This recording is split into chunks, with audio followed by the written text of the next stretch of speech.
So ayun na nga, tara at samahan niyo po ako. Magbalik tanaw lang tayo sa nakaraan, 15 taon na rin ang nakalipas. Parang ngang wala naman nagbago. So syempre wala naman talaga magbabago.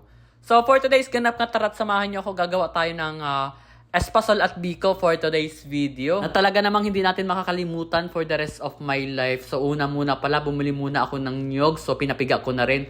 Talaga namang hindi pa rin ako nakakalimutan ni ate at kilalang kilala pa rin niya ako kahit dekada na rin ang nakalipas.Ali nga ni next nating abilhin ay malagkit. So nakakatuwa naman si kuya ng amusta at sabi niya sana daw tayo napadpad. Sabi ko naman dyan lang po sa tabi-tabi. Isang patunay talaga na kapag naging mabuti ka sa iyong kapwa ay maaalala at maaalala ka nila. So anyways, highway. So ito na talaga ang suki namin ng tita ko kapag namimili kami ng malagkit. So talagang naalala ko pa noon, halos sa sako-sako kami kung bumili ng malagkit at yung isang sako kulang sa amin yun isang linggo kapag nagluluto kami ng espasol at biko. Bali nga nito ang business ng aking mga tita dito sa Baguio. So mga native delicacies po na talagang napakasarap at hindi tinipid sa ingredients kasi hindi siya commercialized. Grabe, napansin ko lang yung dog rice for dito ang kilo. Mas mahal pa sa kilo ng NFA dati. Charot lang. Oh, ayun na nga. Fast forward na nga tayo. Nandito na tayo sa bahay. So first thing first na ginawa natin is sinangag muna natin itong malagkit. Kasi nga kailangan pa itong palamigin at ipapagiling pa natin ito after natin masangag. So dapat maging color golden brown. Golden brown.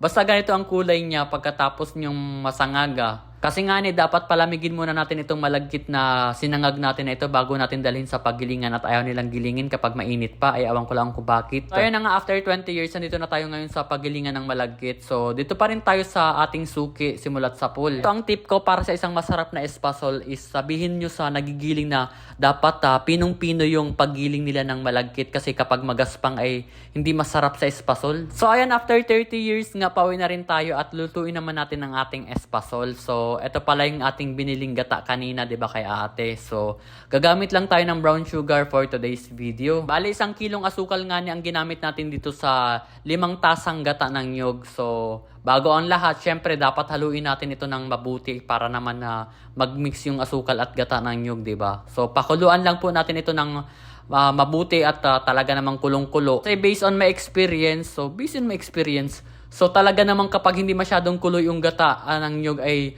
mabilis masira ang espasol.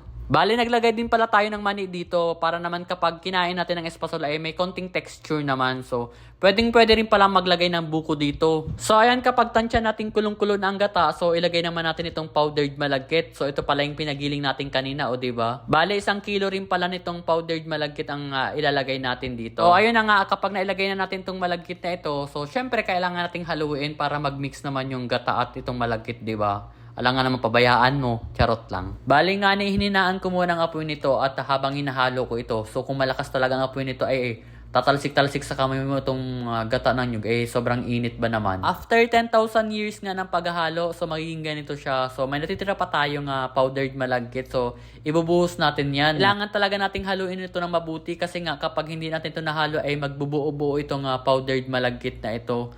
So, dapat ganito ang magiging kalabasan yan. So, ayan na nga, patapos na tayo for today's video. Kailangan na natin konting finishing na lang. Mayroon pa tayo nakikita konting powdered malagkit na nagbuo. So, ayan, after 10 years nga, huhulmahin naman natin dito sa plastic container na ito at papalamigin natin bago natin lagyan ng powder sa ibabaw. Naalala ko tuloy noon, halos nakaka-4 na salang ako ng espasol na ito. So, sa 2 kawali, talagang pinagsasabay kong lutuin yan. Talaga namang napakarami naming customer ng tita ko noon mula sa University of Baguio, sa mga kantin dyan, yan, suki namin yan.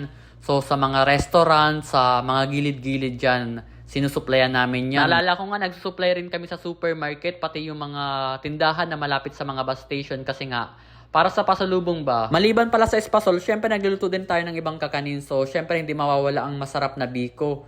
Nagluluto rin tayo ng maha blanca, ng sapin-sapin, ng kalamay. Alala ko tuloy ang aking mga kaibigan kasi madalas ito ang nagiging bonding moment namin. Talaga namang minsan sinasamahan nila ako sa palengke para mamili ng mga kung ano-ano na gagamitin ko. So, syempre taga-buhat, 'di ba? So, malaking tulong para sa akin yun at talaga namang ipapasalamat ako sa kanila. Kaya naman, I want to grab this opportunity na rin para magpasalamat sa aking mga relatives at sa aking mga totoong kaibigan na naging parte ng isang makabuluhang yugto ng buhay. Kaya naman, kung may pangarap ka, pag sumikapan mo kasi ang buhay parang kakanin lang yan. Matrabaho, madaming proseso. Sa simula, mahihirapan ka talaga. Pero kapag everyday mo nang ginagawa, magiging routine mo na yan at magiging madali para sa iyo. Bawat finished product nga ng ating nilulutong kakanin, doon pa lang natin matitikman yung tamis ng ating pinagpaguran. Anyways, ito na po ang ating final product para sa ating espasol at biko. So, kung nakaabot ka sa video ito at may natutunan ka kahit konti, pakishare naman po. So, maraming salamat sa panonood. Hindi ka pa nakafollow sa page natin, isang follow naman dyan, pakilike na rin. So, maraming salamat po sa panonood.